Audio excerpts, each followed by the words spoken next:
Well, hello, nice to meet you all, and welcome to the 8th International Physical Internet Conference. My name is Iñigo Lopez-Gazpio from the University of Deusto, and I will be moderating this session. So we have a total of 3 talks, and each talk is going to last for around 15 minutes, and then we'll have some short time for questions. So Jenny will be taking notes on questions that are made in YouTube channel, so feel free to make any question on that also. Okay, so in this session we'll be talking about the smart algorithms for transport operations within the LOGISTAR project.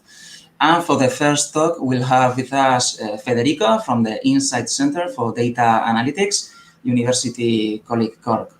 So in this talk, Federico is going to present the preference learning techniques with machine learning algorithms and data analysis techniques that support the computation of personalized solution for logistic transportation. So during this talk, he's going to present a method to learn from the stakeholders' preferences and how he's going to show us how the system interacts with the LOGISTAR system. So maybe, Dimitris, could you please introduce our first video?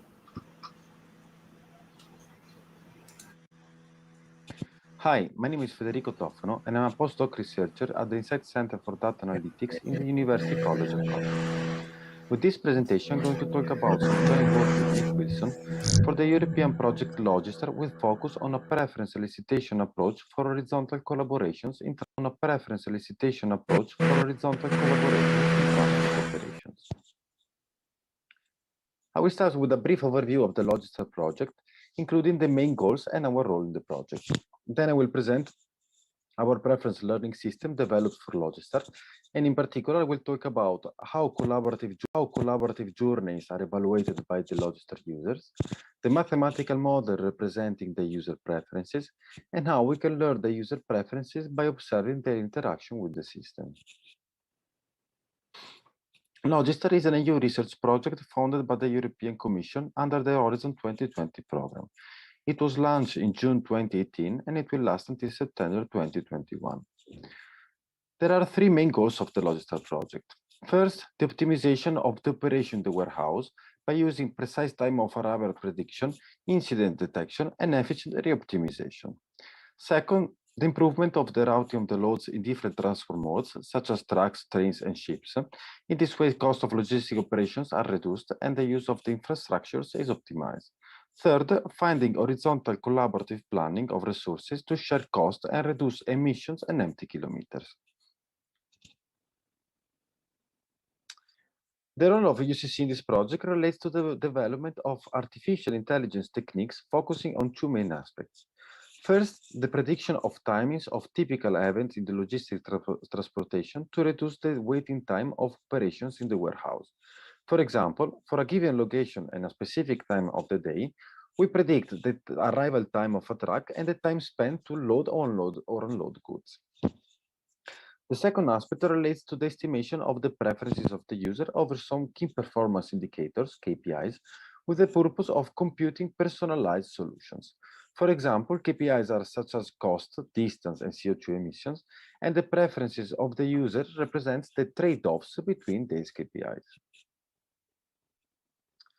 So for the rest of the presentation, I will focus on our work based on preferences for horizontal collaborations, and in particular, we focus on a living lab for the LOGISTAR project, whose purpose is to compute collaborative delivery plans sharing tracks of Nestlé and Pladis, which are 2 of the industrial partners of the LOGISTAR project. The LOGISTAR system computes and shows a list of collaborative journeys for an input set of orders that can be accepted or rejected by Nestlé and Pladis, selecting a motivation from a predefined list.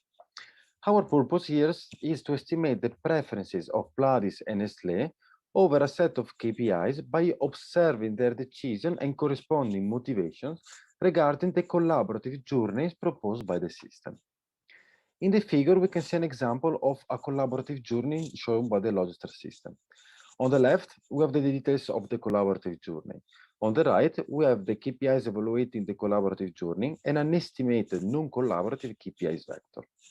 The collaborative KPIs vector is computed by the optimizer. The estimated non-collaborative KPIs vector instead is computed by our preference elicitation model and evaluates a non-collaborative delivery of the orders proposed by the collaborative journey. The idea is that the user will consider this vector to evaluate the improvement or disimprovement on the KPIs arising from the collaboration. But how can we compute such estimated non-collaborative KPIs vector? So I will try to explain our approach with an example.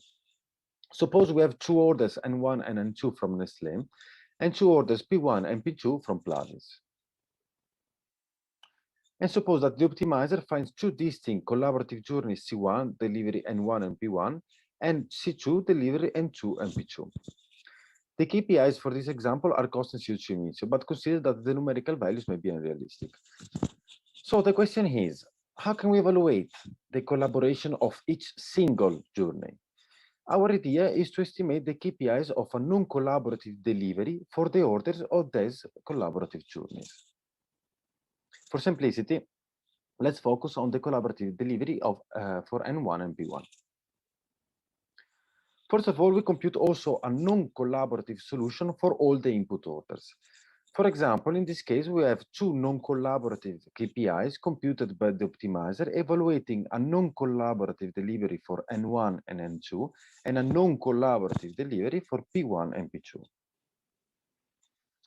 The issue is that we are interested in a non-collaborative KPIs vector evaluating N1 and P1, but we do not have such KPIs vector since these orders are delivered by two distinct non-collaborative journeys, delivering also the orders N2 and P2. So our idea is to split the KPIs of the non-collaborative journeys among the corresponding orders so that we can estimate a non-collaborative KPIs vector for each single order, and then we can estimate the non-collaborative KPIs vector of a generic set of orders by summing up the corresponding single KPIs. In this example, we get then that the estimated non-collaborative KPIs vector for the journey C1 is the sum of the non-collaborative KPIs estimating the cost of delivery N1 and P1 with a non-collaborative solution. The cost of delivery N1 and P1 with a non-collaborative solution. The estimated non-collaborative KPIs vector for C1 will then be shown to the user along with the collaborative KPIs for C1 with the purpose of helping the user with the evaluation of the collaborative journey proposed by the system. But how can we split the KPIs of a journey among the corresponding orders? Our approach considers the Shapley value based on the travel distance. I'm not going to show you the details of the Shapley value, but in our context, the Shapley value of an order can be interpreted as the increase of total distance of the journey caused by the inclusion of the order itself.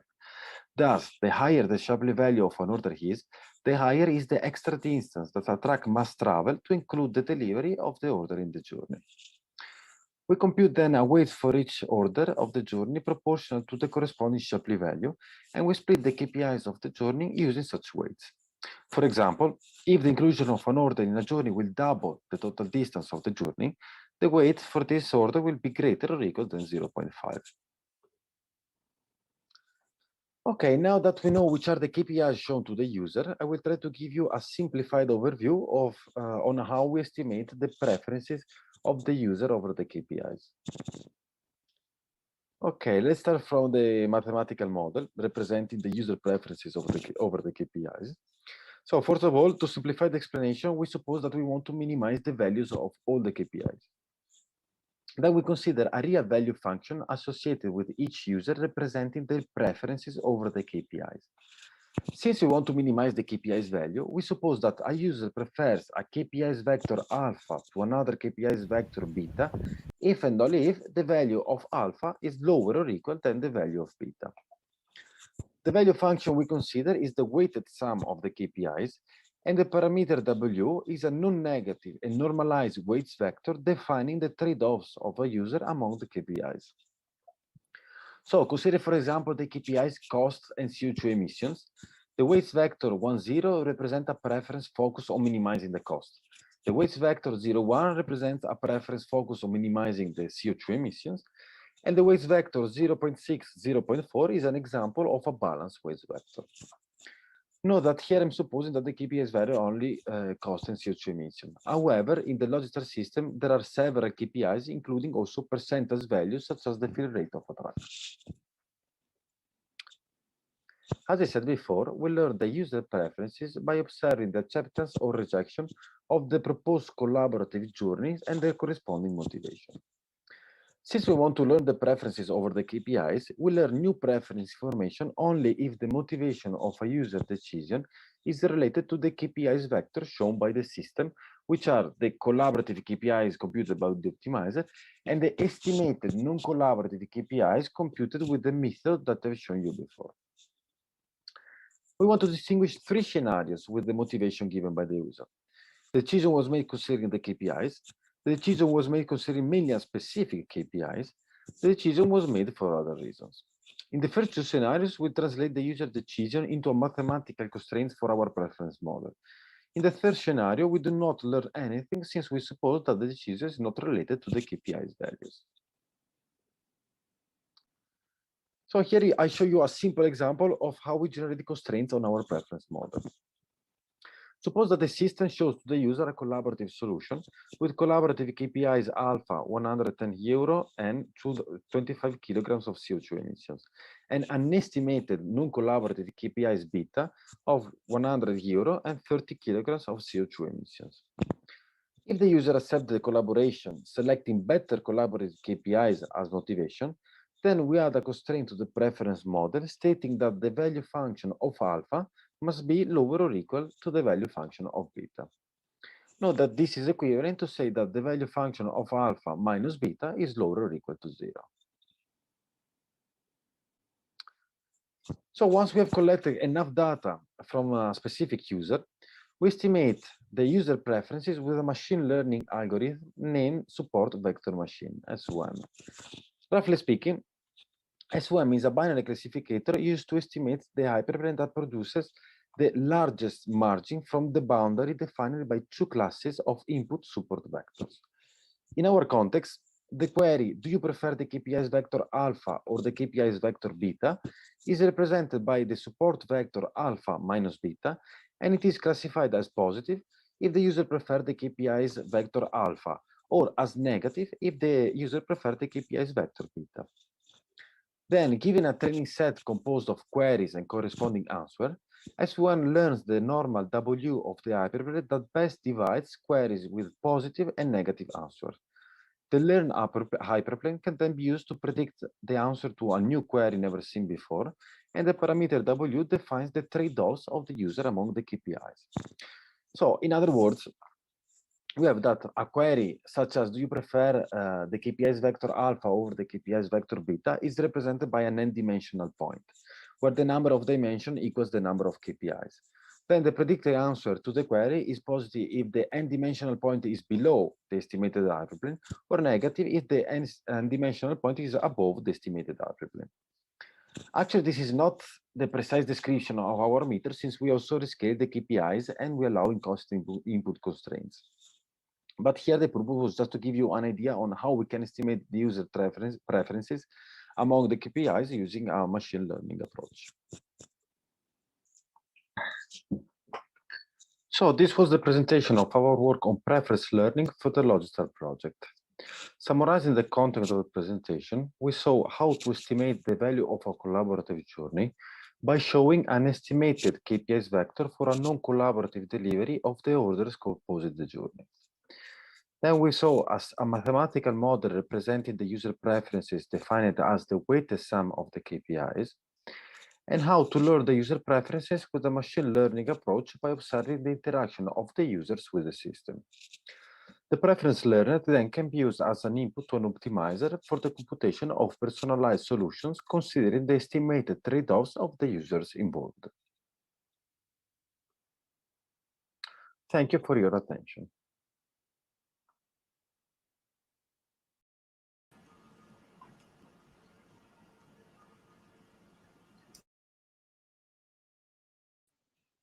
Okay, so thank you, Federico. I think it was very, very clear and concise. So we will wait some seconds to see if there is any questions in the chat or the YouTube channel. So I kindly ask you, Jenny, that if there is any question in the YouTube channel, you could copy it here. We can have like more or less five minutes for questions. So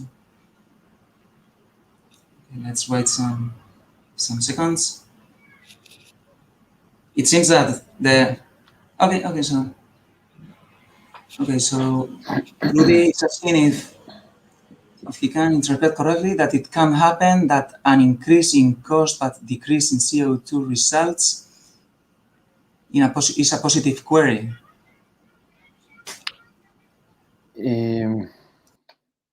I'm trying to interpret the question. So can it happen that an increase in cost but decrease in CO2 results in a positive query? But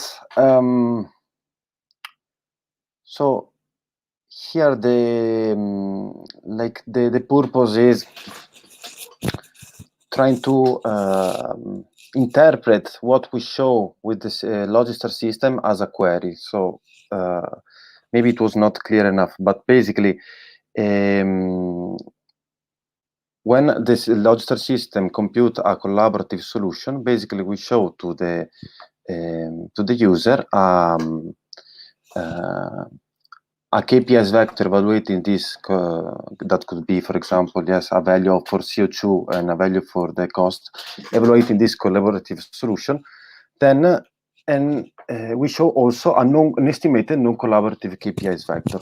So we say that we show to the user and we ask him, to the user, do you prefer the collaborative KPIs vector or the non-collaborative KPIs vector?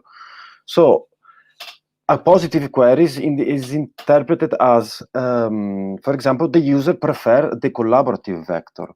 So it's not about evaluating the single values of the KPIs, the collaborative KPIs, but it's about comparing two different KPIs vector.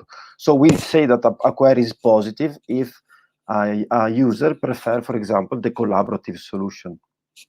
So yeah, so I understand that, going back to Rudy's question, that it can happen that even the cost is higher, maybe the company prefers a lower CO2 emission solutions. So yeah. Okay. Thank you. So let's see if we have more questions. All right, go. There's still a couple of minutes left.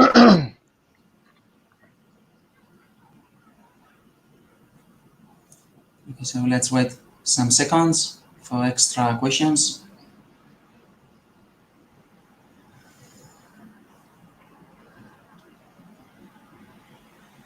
Okay, it seems we don't have more questions. Well, we have time. Maybe I can make a question myself. Yes, sure. So, Federico, maybe, if I understood correctly, like weights for KPIs are something that the system learns during the training time. And then do you freeze this? I mean, that the weights are frozen once the SVM model is learned and the weights are kept as they are, or it's still, no, still keeping... Well, for each new input information, basically, then we re-estimate the weights vector. So they are not frozen. Well, once we learn them, they are frozen. But once we get new input information, new input data, then we update them. Okay. So it's like an online system that it's all yes. the time like updating itself. Yes. Okay. So, well, it seems that we have no more questions. So maybe let's jump to the second talk. So thank you, Federico, once more for your time. Okay, so now we'll jump to the second talk. So we are going to have Dave as a presenter now. And together with Filippo Bistafa, I will be presenting automated negotiation and re-optimization algorithms for collaborative transportation. So I will be explaining the first part about automated negotiation, and after that, Filippo will take over and explain about the re-optimization. So for automated negotiation, we have had the cooperation of two industrial partners, namely Nestlé and Pladis, which are two major food producers. And each of these companies have a large logistics department that makes hundreds of deliveries every day throughout the UK. And their main activities are moving products from their factories to distribution centers and from their distribution centers to supermarkets. So Nestlé have their main distribution center in York, and Pladis have them in a town called Ashby-de-la-Zouch. And like I said, every day they have to make a large number of deliveries. So let's say, for example, that Nestlé has to visit these 7 locations here indicated with the red dot, and Pladis has these 6 locations here indicated with blue dots. Now we see that if each of these two companies just visit their own locations, they just make their own deliveries, then there's a large overlap between their itineraries. And the idea is that they could actually benefit if they could somehow exchange their orders. So if Nestlé could make some deliveries for Pladis, and in return Pladis could make some deliveries for Nestlé, then each of them could benefit.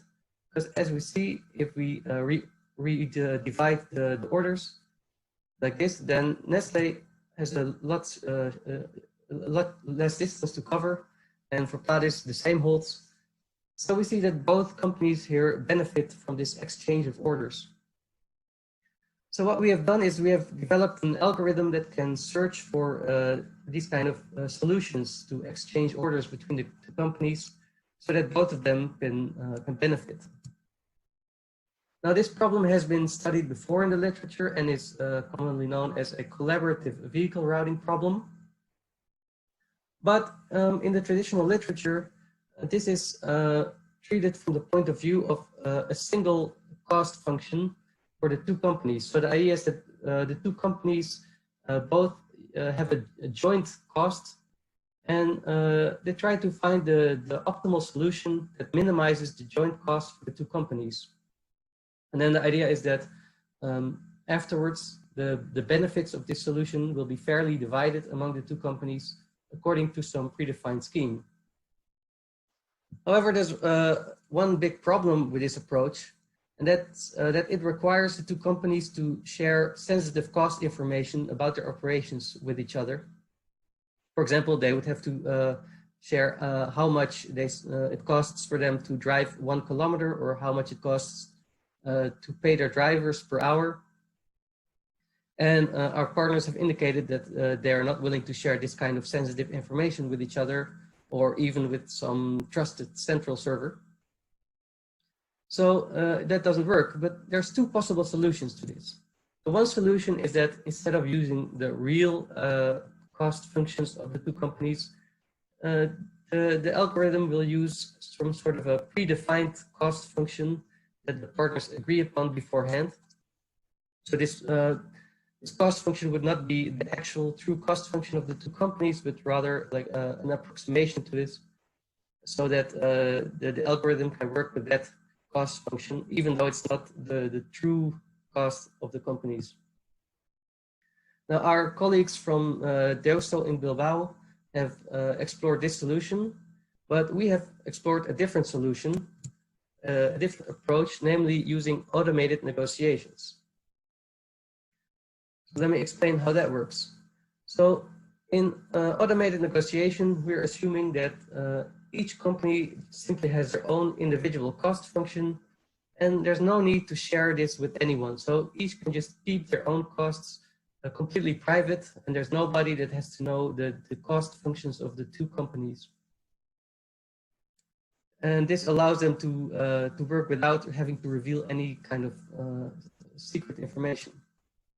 Then we assume that each company is represented by a so-called software agent, which tries to find a number of solutions to exchange orders between those two companies. And then afterwards, these two agents will negotiate with each other about which of the solutions they found they will actually implement. So let me give you an example here. So suppose that the agents together have found say 58 possible solutions, so 58 possible ways of exchanging orders between the two companies. Now, of course, each solution yields a different benefit for the two companies. So here in the table on the left, in the second column, I've shown how much each solution yields in benefit to Nestlé. And in the third column, I've shown how much each solution yields in benefit for Pladis. And of course, some solutions are much better for Nestlé and other solutions are much better for Pladis. So the first solution, for example, is the one that's preferred by Nestlé, which yields a lot of benefit for Nestlé, but it yields very little benefit for Pladis. So Pladis probably would not accept this solution. On the other hand, solution 58 here yields very little benefit to Nestlé, but it yields a lot of benefit for Pladis. So Pladis would prefer that solution. So then they enter a negotiation about which of these solutions would then be executed. So it would typically start by Nestlé saying, well, I propose solution 1, because obviously that's the one that's most preferred by Nestlé. But then Pladis, of course, would say, no, I don't like that. I prefer solution 58. But then Nestlé would not agree with that either. So Nestlé would say then, okay, well, how about maybe solution 2? And then Pladis again would reply, no, but how about maybe solution number 55? And this would go on and on. So they would each make proposals and counter proposals. This continues for a while. And in each step, they concede a little bit until finally they meet somewhere in the middle. So Nestlé might say, okay, my final offer is solution 30. And then Pladis might say, okay, that's an acceptable proposal. I accept that. So we have a deal. So that means that in the end, solution number 30 is the one they would actually execute. So what we have done is we have implemented a search algorithm for automated negotiations. So this is the search algorithm that finds the potential solutions, the potential exchanges of orders between the two companies. And our algorithm is supposed to represent just one company. And after finding those potential solutions, it can be used as the input to the negotiation algorithm. In our work, we only focus on the first step on the search algorithm, not so much on the negotiation algorithm, because there are already many negotiation algorithms out there. It has been studied a lot in the literature, so we don't have to reinvent the wheel. So we only focus on searching for potential solutions. And we have performed some experiments with our algorithm. So we generated 10 test cases from real-world data provided to us by the two companies. And in these test cases, each company had 100 orders to deliver in a single day. And the result is that our search algorithm took, in each case, less than a minute to search for the solutions. And it returned between 128 and 1302 possible solutions. So a possible solution is a possible way of exchanging orders between the two companies. And the joint cost reduction that we achieved with the best of these solutions was between 2% and 7%. Okay, so that's all I had to tell about automated negotiation. If you want to know more about this, we have this conference paper published, which is freely available. Available online. And so now I will give the word to Filippo Bistaffa to explain to you our re-optimization. Thank you very much. Hello everyone, I am Filippo Bistaffa and I will now explain to you the re-optimization part of our contribution to the LOGISTAR project. So in re-optimization, we face the situation in which we have computed an initial solution to a given optimization problem, which can be, for example, in our case, vehicle routing. And then afterwards, we are faced with new events that were unexpected at the moment of computing this initial solution. So we have the need to compute a new solution which is compatible with the constraints that we are imposed by these new events, for example, a road or a vehicle that has become unavailable. And we want to compute this new solution without wasting the information that we have from the initial solution, because that would imply wasting the computational efforts that we put into computing this solution. So in order to do so, we devised a re-optimization approach that is based on Google OR tools. So Google OR tools is a publicly available open source software that implements several state-of-the-art algorithms to solve many different optimization problems, including vehicle routing. So more specifically, in re-optimization for collaborative transportation, we consider a pickup and delivery problem with time windows that we have solved initially to obtain an initial solution, which can be a schedule for each truck or an assignment to the orders to any of the trucks in the fleets. And then, as I said, we received these, the notification of these new events that can be, for example, that a truck or a road has become unavailable, so that some of the assignments in the initial solution are no longer valid. So in our contribution, we used our re-optimization approach to compute a new solution that is compatible with these new constraints that we received as an input. So let me summarize a little bit the main difference between optimization and re-optimization. So in optimization, as I said, we usually start from scratch to compute a new solution to a problem. And we do so by without exploiting any previous information that we have. While in re-optimization, we are specifically required to exploit this previous information because we don't want to do a recomputation from scratch. And we also want to do this because in our specific case, in re-optimization, we have a strict time budget that we want to satisfy, especially in the case of automated negotiation that I will explain in the following slide. Our re-optimization algorithm is also a key component of the automatic negotiation algorithm that Dave just explained in the previous slides. This is because during negotiation, we have to evaluate and solve millions of similar pickup and delivery problems that have to be solved in order to compute the reward associated to each of the proposals made by the negotiation agents.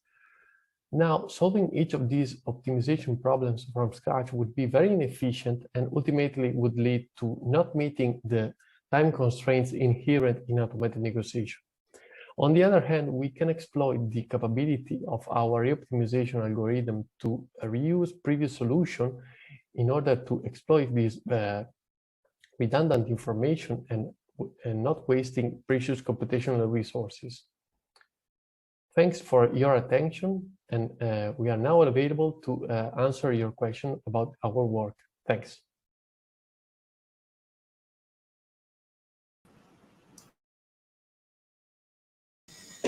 Okay, so that was it for the second talk. Thank you, Dave and Filippo. That was very clear. So let's wait some seconds to see whether we have some questions. I will ask again. Thank you, Jenny, for your efforts. Could you please check also the YouTube channel in case we have any question over there? We have plenty of time for questions, so feel free to ask anything. Okay. So we have a question from Rudy. So, okay, thank you, Rudy. So Dave, do Nestlé and Pladis hold inventory of the other companies such that the customer receives their demanded brand, or is the order initially exchanged, such that the customer just asks, for example, I want some type of candy bar and receives Kit Kat if she is in the Nestlé route and an Ulker product if she happens to be in the Pladis route?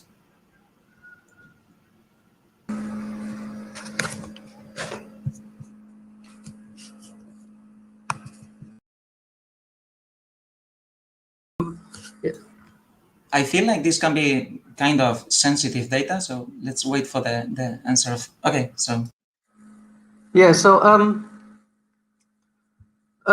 the idea is that the customers don't know anything about this exchange of orders. So the customers are supermarkets, and they just ask to Nestlé, okay, we want this number of Kit Kat candy bars. And similarly, they might ask Pladis for some products.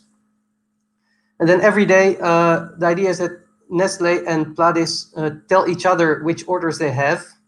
They don't have to tell like which product they are delivering, but they just tell each other, okay, I have 20 pallets to be delivered at this supermarket, and I have 10 pallets having to be delivered at that supermarket.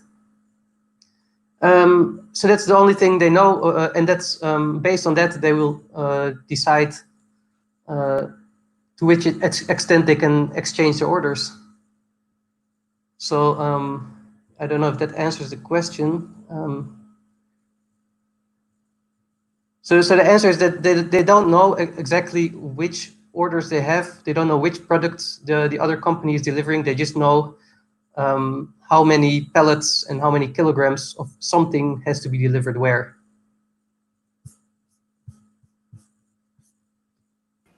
Yeah, it seems because you mentioned in your presentation, like that's sensitive information, so one company should have that information from other companies. Okay, so we have an extra question here from Martin in the chat. So, what is the speed up of reoptimization compared to the scenario in which you would solve all problems from scratch? I think that's something Filippo should answer.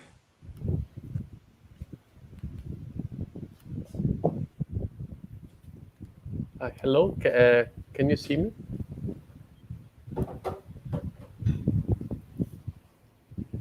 We can hear you, but we can't see you.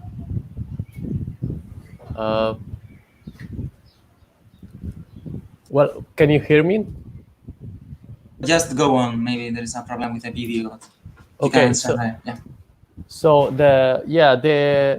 it's a good question. So the answer is that it depends, because it depends on how the reoptimization problem changes with respect to the original optimization. So the idea is that if we have to throw away a lot of the information that we have from the initial computation, there won't be a lot of difference between reoptimization and optimization. On the other hand, if we only have to recompute the schedule of one truck, for example, the speed up is like huge, because we are only recomputing a small part of the entire problem. So we also have to take into account that reoptimization, specifically because it's not an optimization from scratch,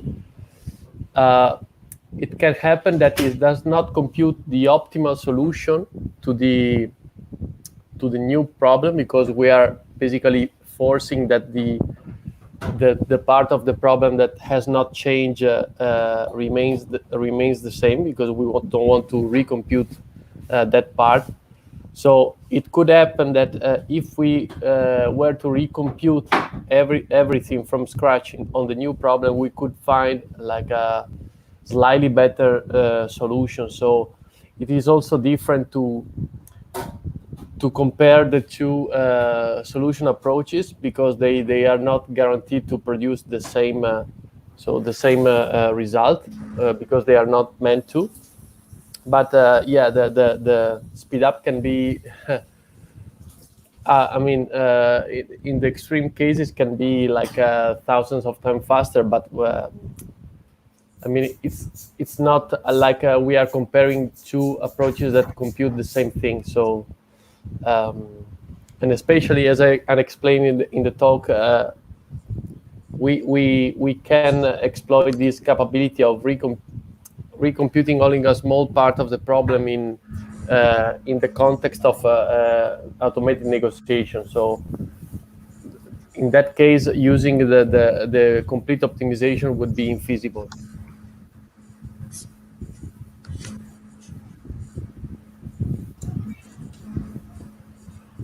Okay, so thank you, Filippo. Maybe we have some time for a small question, if there is any. So, okay, we don't have anything here in the chat. So, okay, last question. So from Jose Lopez, how do you make sure that all possible solutions proposed as input to the negotiation phase are fair for both parties? Point of negotiation is that you don't know. Nobody knows for every order whether it's fair or not. So one company proposes an exchange of orders, and of course they would only propose that if it's beneficial for them. And then the other company may either reject it or accept it. And of course they would only accept it if it's beneficial for them too. So in the end, a proposal will only be accepted if it's beneficial for both the companies. Whether it's fair or not is difficult to say, because it depends how you define fair. If you just look at the financial cost, if you say it's fair if both companies make the same amount of profit, well, then you just don't know. And it's just, I mean, it's like in the real world when you negotiate a deal, when you buy a car, for example, and you negotiate the price with the car salesman, you don't know exactly how much profit the car salesman will make. And the car salesman doesn't really know how much benefit you obtain from the deal. So yeah, that's how it is. I hope that's clear. Thank you, Dave. I think here that There's one more remark about the previous question, because I see now that I didn't completely understand the question by Rudy before. Because Rudy is also saying that he's asking if it's possible that you order one type of candy, but you receive another type of candy from the other company. That's not the case. I mean, the customer is just ordering Kit Kats, and they will get Kit Kats for sure.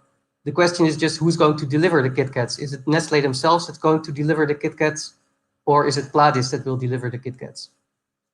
Just to add that to my previous answer.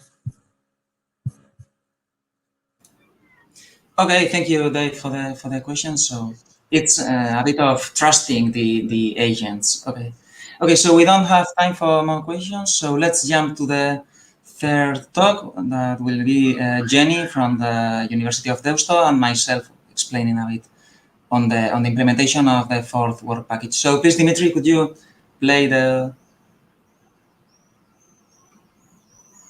Hello to all. My name is Jenny Fajardo from the University of Deusto.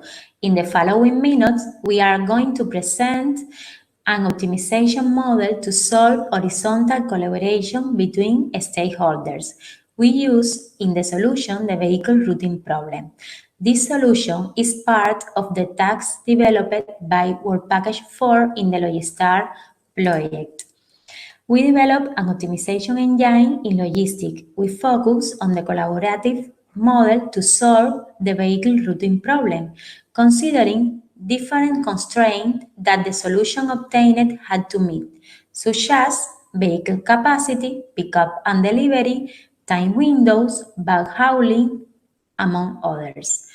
To solve the vehicle routing problem, we use the 8-sprint framework that had implemented the large neighborhood search meta-heuristic algorithm, which is based on at each iteration the current solution is destroyed, and then the solution is repaired again, allowing the diversification of the search of for solution space. In the optimization engine, 3 fundamental steps are considered. First, the process, the input data, and translate all the information to the data structure of the framework. Second, run the search algorithm. And finally, get the best solution found in the search process. Well, this is a view of the architecture we developed. It is also shown that the communication of this optimization engine with the rest of the components is through an integration with the message bus. We using catalog of message defined in bus directions. Let can be seen that the optimization engine is inside a Docker container, which centralizes all the modules that we have defined. Within the Living Lab 1 and Virtual Living Lab, the JSprint framework is adapted in order to obtain a collaborative optimization model of involves stakeholders. Nestlé and Pladis in Living Lab 1 and 2 clients from others in Virtual Living Lab. In JSprint, we had to make modifications, mainly in the calculation of the objective functions. We included new restrictions adapted to search algorithms to generate collaborations between companies, among others. Well, regarding the routing engine, we're taking into consideration optimization problems in the domain of both cooperative scenarios and multimodal scenarios, depending on the needs and resources available. Distinct optimization process will be launched. That is, different living labs require different domains specification necessities. In the next slide, we will comment on what each living lab consists, the solve we have developed, and the result.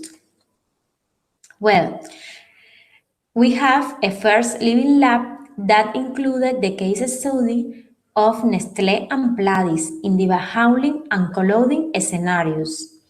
Both companies have a group of orders that they need to assign daily with a fleet of vehicles. Our component has a horizontal collaboration model and create solution combine the orders of two companies. Thus, the model is based on collaboration between both companies to improve on empty running, vehicle fill rate, delivery timelines, among others. To obtain the solution, the following steps.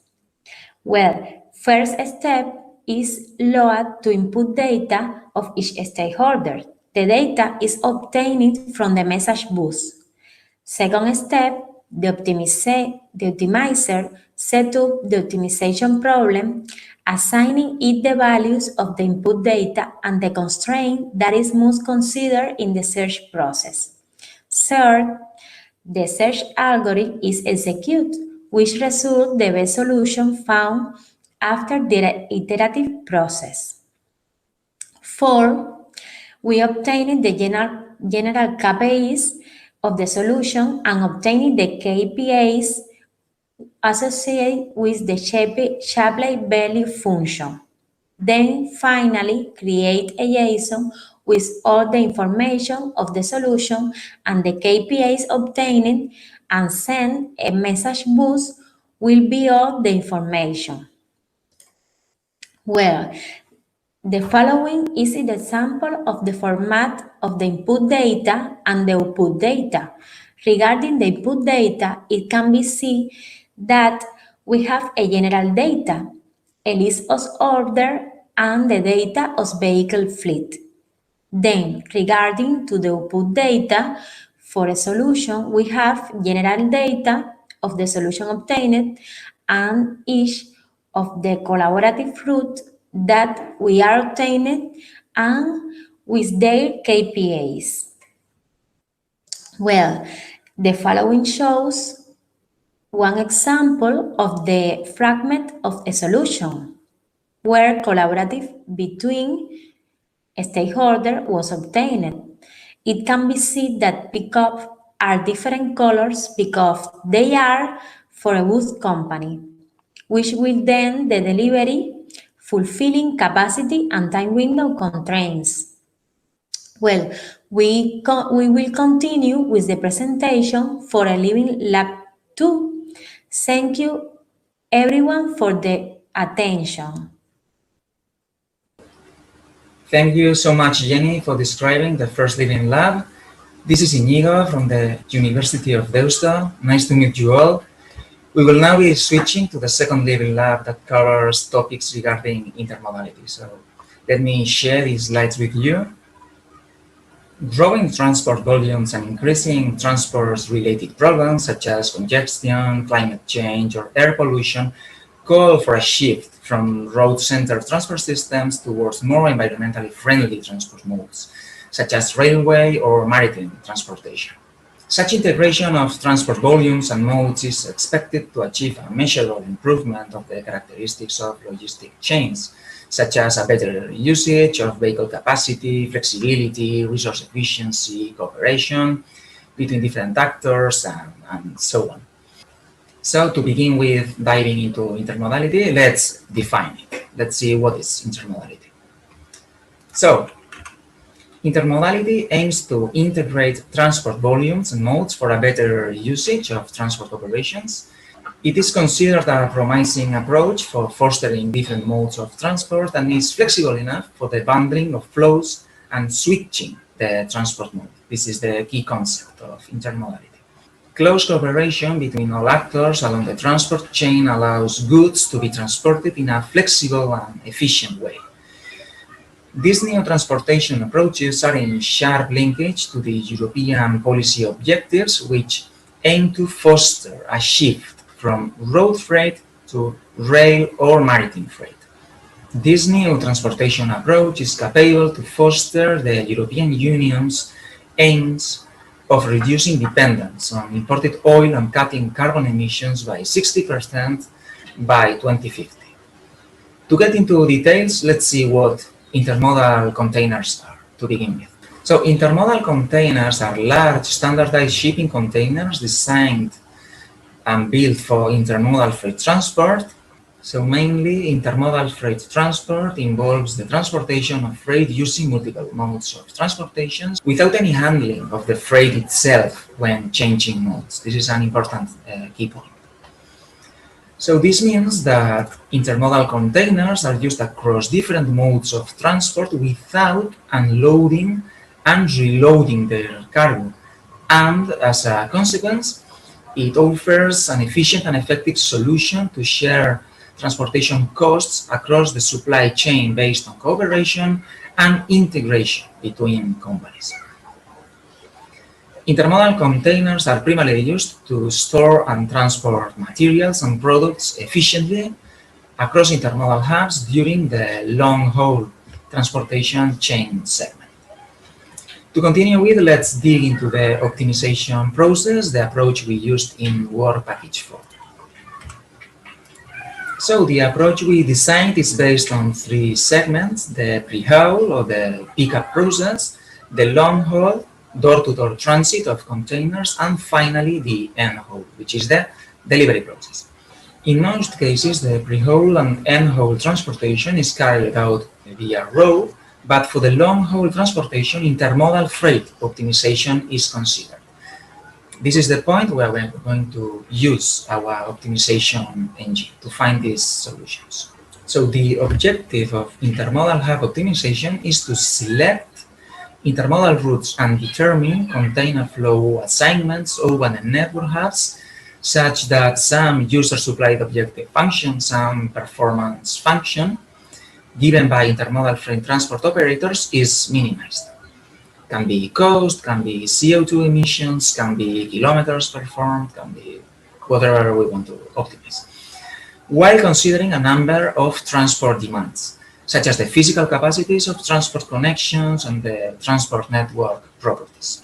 So solving intermodal hub optimization problems at the strategical level is difficult due to large amount of variables involved, and that is why most solution methodologies involve using heuristics or meta-heuristics to approximate the global optimum.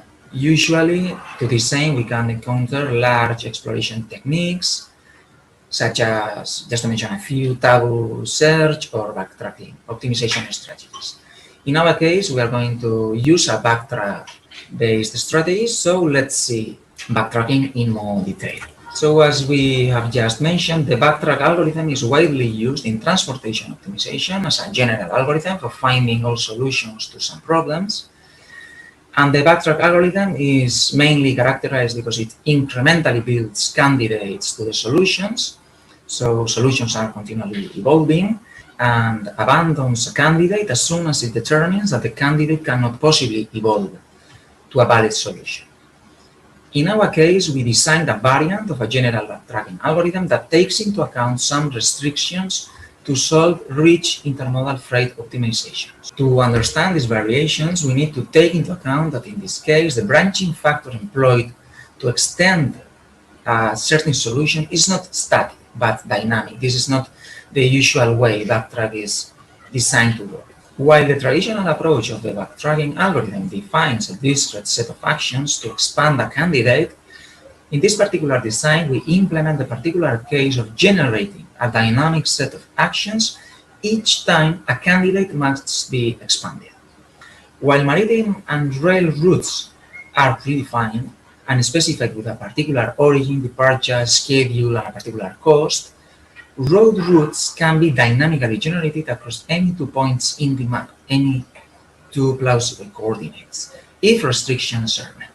Evaluation of the transportation process is still to be carried out, so we don't have real test data to comment on, but only laboratory experimentation that seems to be correct has been performed. So we conducted a total of 8 simulations that were manually verified to include modal changes and produced the lowest CO2 emissions and cost or whatever the performance measure we are optimizing. This is it regarding the second Living Lab. Hope soon we will be able to give some more results concerning the evaluation of this optimization process. So thank you so much for your attention. We will be glad to answer any further question. And as a final note, just remind you that if you are interested to follow the LOGISTAR project and its evolution, you can follow it on the official website, www.logistarproject.eu, or you can also follow us on LinkedIn, Facebook, or Twitter.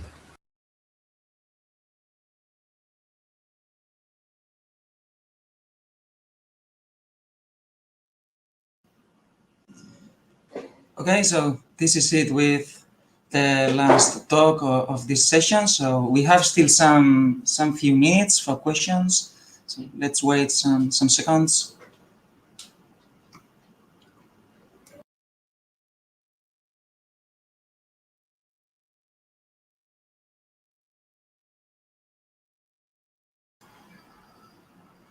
Do we have any question also maybe in the YouTube channel, Jenny? It seems it's not being very active. No more question in the YouTube channel.